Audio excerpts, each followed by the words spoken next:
When Bill Maher says, I'm a problem, how does everyone not go, fuck yes, you are a problem? We're missing the point is that Michael Eric Dyson, for a man his age to backpedal at that speed and not fall down consistently is actually an athletic triumph, and I credit him in whatever fitness regimen he's under. He really did well there. He didn't. This is why this is one of the reasons why when people talk about just like we just have to get in, we just have to get in the door. No, it's not about just getting in the door. It's not. Because right there, we had a preeminent scholar of our times around race and politics sitting on a panel, and he literally ran back. No, I'm not. No, you're not a problem. You're not a problem. No, Bill. No, Bill. You can't. You can't find someone more like he's educated. He like the dude knows all the words. We know this because he keeps finding ways to say oligarchy and Beyonce at the same time. So we know he knows all the words. We know this. So. How do you, is being on Bill Maher's show that fucking important? Is it? Because I don't. This right here. If you're trying to get in good with white liberals, yeah, I guess so. I mean. If you want to know why I'm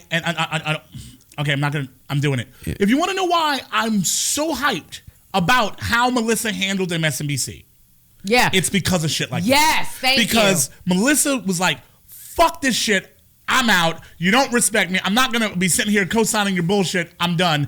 And I'm like, okay, I can respect that. I can respect what you're doing there. This, I'm sorry. And the thing is, like, I'm going to run into Michael Eric Dyson because I run into him a bunch of times, like in various different places. Like, and guess what? Guess what? You fucked up. You fucked up hard, and I don't understand why. This was one of those moments where I would think if anyone, Michael Eric Dyson could have done. Because the thing is that by the time Michael Eric Dyson could finish rhyming, Bill Maher wouldn't even know what his point was.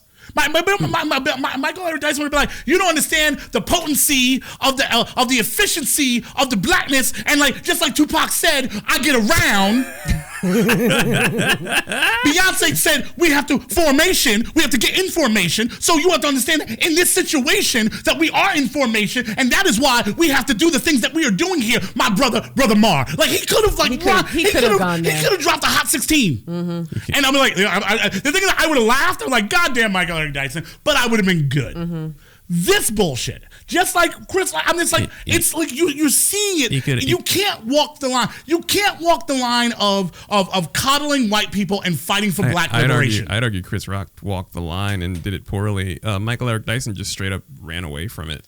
I don't know what. He could have just simply said, Bill, that was racist, and remained silent the rest of the episode, and he at least would have been on the line. He backed so far away from Bill Maher when Bill Maher was like, "What is wrong?" And what? Am I the problem? No. You're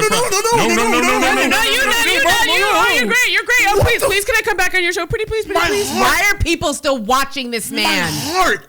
When it happened, like I genuinely didn't know what else to do because, like at that point, Michael Eric Dyson was my surrogate. Right. As a Negro who cares about these issues, Michael Eric Dyson is in this space. It is basically at that moment a pretty white space. It was Mark Ruffalo not white? I don't know. Like he has a tan. He's a tan. I can't. Sometimes a tan throws me. He's mixed race. He's half green, half white. I believe. Shut up, Aaron. What? He's half Rage Monster, half white, Aaron. Yes. I thought Rage Monster was just like kind of like inside of most white people. Don't be racist. But here's the thing. But he was there. He was the one. He was gonna be the one who checked Bill on that. Bill says so much fucked up shit on such a regular basis, and the idea that we keep letting run. And you know what? Not we, because it's not me. I haven't watched a real time, whatever the name of the show is, in quite some time. You motherfuckers. You, especially you white fucking liberals, like you sit there and you think this shit is cute, and long as he says something froggy about Republicans or Trump or Ann Coulter at some point or whatever, as long as he says enough shit about other people that you don't like, then he's good. Didn't that dude call Sarah Palin a cunt of some sort? Bill Maher? Yeah. Yeah, I think he did. Yeah. Like some shit just like unacceptable. He's disgusting. I have no idea. And people are like, I asked the other day, why are people still watching him? And the response was, yeah, well, he really eviscerates Republicans. So fuck what? You don't need Bill Maher to tell you what to think about the goddamn Republicans. And guess what? Let's just say you were so desperate for reframing of your thoughts and ideas. You don't think that your thoughts and ideas are that interesting or whatever. You need Bill. You need a witty take to be able to take down Republicans. Do you think that this motherfucker's the only one who can say witty shit about Republicans? Can I be militant for a second? I'm scared. And say that... I mean, as if I'm not being the full militant right now, but I think it does help even liberal white people to hear some of that anti other people, pro-white people stuff. I mean, we put it in the laps of Republicans for enjoying that rhetoric, but I think white people... on the average, like to hear that stuff, and it's nice when you get to have like an enemy and then like a few jabs at the other people who are also making you uncomfortable, but you can't talk about it because you don't want to be racist. So Bill Maher toes his own line, and it amuses lots of white liberals like those Bernie bros who are really, really trying, who want America. Actually, no, the Bernie bros probably really, really hate him because I think he's pro-Clinton. Yeah, he's pro-Clinton. He's pro-Clinton. So no. The Bernie bros don't co-sign I understand this. that, but that's just their line. But I mean, the actual, if he was pro-Bernie, I mean, they'd love him to death. Aaron, he is the highest ranking Bernie bro in execution in America. He's number one ranked one in just terms of just being abrasive under this guise of being a progressive. Ugh, I can't stand him. And so he's a hidden dick waiting to ambush. Did you say a hidden dick? He's a dick in the water. Crouching dick, hidden dragon? That's true. He says crouching Maher, hidden dick, or it's something true. like that. And appealing to his fan base, he offends so many other people, but his fan base is so centered in the conversation that it's like, great, stay on TV. We don't care.